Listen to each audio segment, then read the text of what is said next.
Good afternoon. I guess I don't know if I'm supposed to make an opening statement or not, or just go right to questions. We've obviously set up the schedule in such a way to really challenge our team, and I think we've done that. We're excited about that. I think we're glad with not the results of the games, but how it's played out and allowed us to get to this point now where we know where we're at as a team and we know what we need to work on going forward.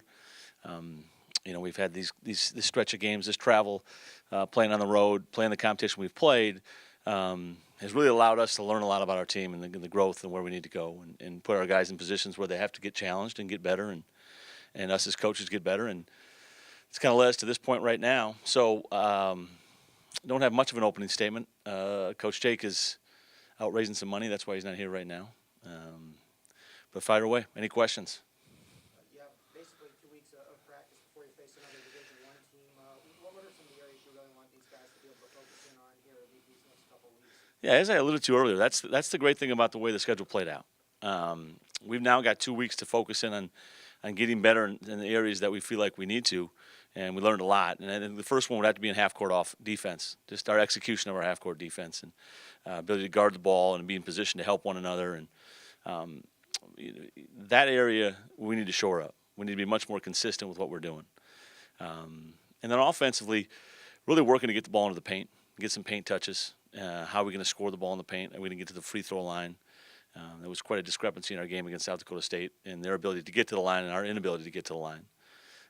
So manufacturing some points in that regard, getting some easy baskets that way, figuring out ways we're going to do that will be a focus for us for the next 2 weeks.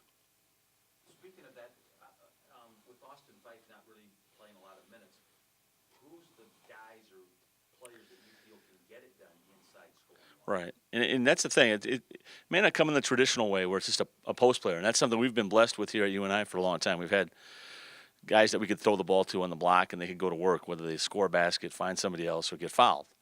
Now it's going to be a little bit by committee. I think we can post our guards. We certainly believe that Luke and Justin and those guys and Biggie can post and get some touches down there and be effective, and they've shown that in stretches this year. And then the other way is just driving the ball, getting paint touches, not just by throwing it in there, but getting the ball moved, getting it driven. We've got some guys that can really shoot the ball, so teams take that away, which opens up driving lanes, opens up opportunities for other guys to get to the paint. Those kind of things, getting paint touches in that regard, a little more non-traditional than what we've seen here in the past, will be really important to our success moving forward. Jake alluded Saturday to maybe playing AJ off-ball more or moving him around a little on offense. Can you talk a little bit about kind of how that process evolves? You look at maybe using Wyatt some more in a point-type role? Yeah, that's something, again, that's what the 2 weeks is for. We can really evaluate now. And what happens is as you start to play, teams start to get film on you too and figure out what you're doing and how you're doing it. And then that's only Colbert's. We don't worry about that.